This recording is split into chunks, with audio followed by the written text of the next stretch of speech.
Hi అండి. నేను మీ అమ్ములు. ఇవాళ మనము సొరకాయ తోటి ఎలా ఉత్తప్పం తయారు చేసుకోవాలో చూద్దాం ఈ రెసిపీలో. చాలా హెల్తీ అంటే చాలా హెల్తీ రెసిపీ ఇది. తప్పకుండా మీ ఇంట్లో ట్రై చేయండి. ముందుగా ఒక సొరకాయని తీసుకోండి. ఈ విధంగా నేను వీడియోలో చూపించినట్టుగా చెక్కు తీసుకోండి. ఇప్పుడు మనం దీన్ని 2 ముక్కల కింద కట్ చేసుకుందాము. ఇప్పుడు ఒక ముక్కని మనం ఈ విధంగా గ్రేట్ చేసుకుందాము. వీడియోలో చూపించినట్టుగా. చూసారా? ఇప్పుడు చక్కగా గ్రేట్ అయిపోయింది కదా! ఇప్పుడు దీన్ని మనం ఒక బౌల్‌లోకి తీసుకుందాము. దీనిలో ఒక స్పూన్ ఉప్పు వేసుకోండి. అలాగే ఒక 2 చెంచాలు పెద్దుల్లిపాయ ముక్కలు కట్ చేసుకునే వేసుకుందాము. ఇప్పుడు వీటన్నిటిని ఒకసారి బాగా అన్నిటిని కలియబెట్టి బాగా పిసకండి వీటిల్ని. పిసికితే ఏంటంటే దానిలో నుంచి వాటర్ బయటకొస్తదనమాట. దీన్ని పక్కన పెట్టేసుకుందాం ఒక 10 నిమిషాల పాటు. ఈలోపుగా మనము ముందుగా నానబెట్టుకున్నటువంటి బియ్యం తీసుకోండి. మీరు వీలైతే ఓవర్‌నైట్ సోక్ చేసుకోండి. లేకపోతే ఒక 2 గంటల ముందైనా బియ్యం నానబెట్టుకోవచ్చనమాట. ఆ బియ్యాన్ని మనం మిక్సీ జార్‌లోకి వేసుకుందాము కడిగి. ఇప్పుడు ఒక పొటాటో ఉడకబెట్టి తీసుకోండి. ఉడకబెట్టినటువంటి పొటాటోని పీల్ చేసి ముక్కల కింద కట్ చేసుకొని మనం బియ్యంలో యాడ్ చేసుకుందాము.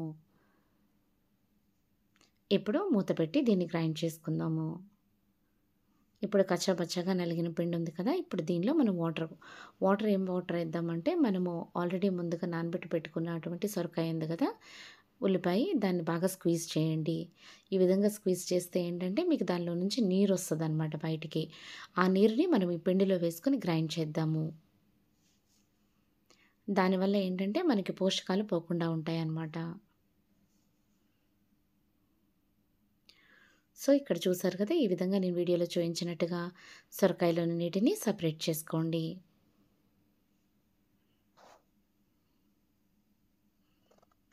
ఇలా సెపరేట్ అయిన నీరంతటిని కూడా మనం కచ్చాపచ్చాగా రుబ్బుకున్నటువంటి పిండిలో వేసి బాగా దోస పిండిలాగా గ్రైండ్ చేసుకుందాం ఇప్పుడు.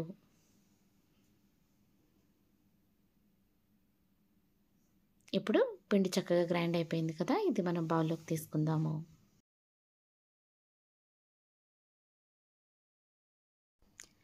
ఇలా గ్రైండ్ చేసుకున్నటువంటి పిండిలో మనము ఒక కప్పు పుల్లటి పెరుగు వేసుకుందాము.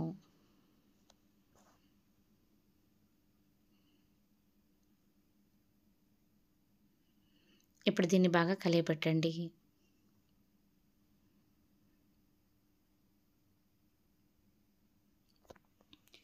ఇప్పుడు మనం గ్రేట్ చేసి పెట్టుకున్నటువంటి సొరకాయని వేసుకుందాం దీనిలోకి.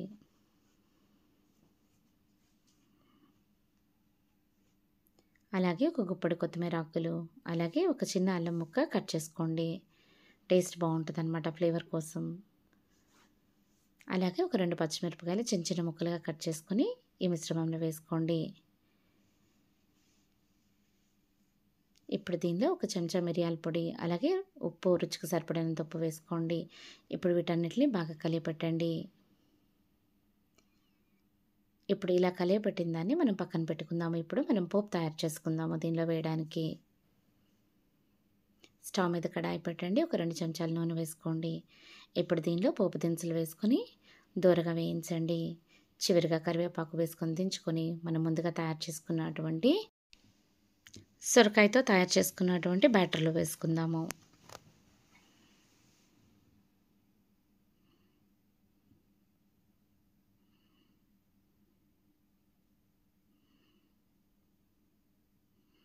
ఇప్పుడు పోపు వేసుకున్న తర్వాత దీన్ని బాగా కలియపెట్టండి.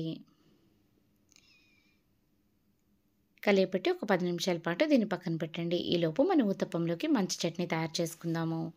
ఇందాక మనం పోపు పెట్టినటువంటి ప్యాన్‌లోనే 2 చెంచాలు నూనె వేసుకోండి. అలాగే ఒక అరకప్పు వేరుశనగ విత్తనాలు, అలాగే ఒక 4-5 వరకు పచ్చిమిరపకాయలు, అలాగే ఒక టమాటా కట్ చేసుకొని వేసుకొని వీటిని దోరగా వేయించండి. ఇప్పుడు వేయించినటువంటి ఆటిల్ని చల్లబడ్డాక మనం మిక్సీ జార్‌లో వేసుకుందాము. ఇప్పుడు రుచికి సరిపడినంత ఉప్పు వేసి, అలాగే ఒక చెంచా జీలకర్ర, ఒక 2 వెల్లుల్లిపాయ రెబ్బలు వేసుకొని మూత పెట్టి గ్రైండ్ చేసుకోండి. కొంచెం నీళ్లు వేసుకొని గ్రైండ్ చేసుకుంటే మనకి యమ్మీగా టేస్టీగా ఉండేటువంటి పల్లీ చట్నీ రెడీ అయిపోయింది. ఇప్పుడు దీన్ని మనం పోపు పెట్టుకుందాము చట్నీలోకి. మనము ఇప్పుడు స్టవ్ మీద దోసలు వేసే పెనాన్ని పెట్టుకుందాము. మనం ముందుగా తయారు చేసుకున్నటువంటి సొరకాయ బ్యాటర్ ఉంది కదా! దాన్ని ఉత్తప్పం మాదిరిగా ఇలా 2 స్పూన్లు వేసుకోండి.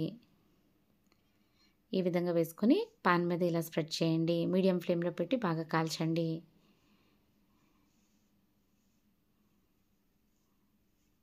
ఇప్పుడు ఒక 10 నిమిషాలు అయ్యాక దీనిలో ఒక చెంచా ఆయిల్ వేయండి దీని మీద. మనం దోస ఎలా అయితే వేసుకుంటామో అదే మాదిరిగా వేయండి. కాకపోతే కొంచెం లావుగా వేస్తున్నామనమాట. అందుకే నేను దీన్ని ఊతప్పం అని చెప్పాను. ఇప్పుడు దీన్ని ఫ్లిప్ చేసుకోండి. తిరగవేసుకొని రెండో వైపు కూడా బాగా కాల్చండి.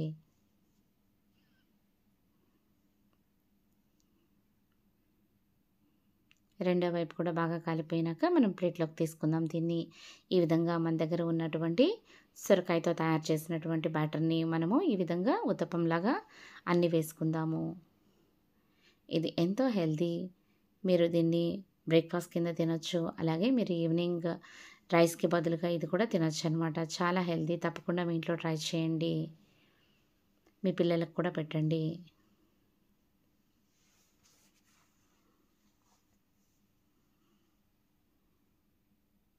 తక్కువ క్యాలరీస్ తోటి ఎక్కువ హెల్తీ డైట్ అనమాట. తప్పకుండా మీ ఇంట్లో ట్రై చేయండి. Have a nice day. Enjoy day. Bye.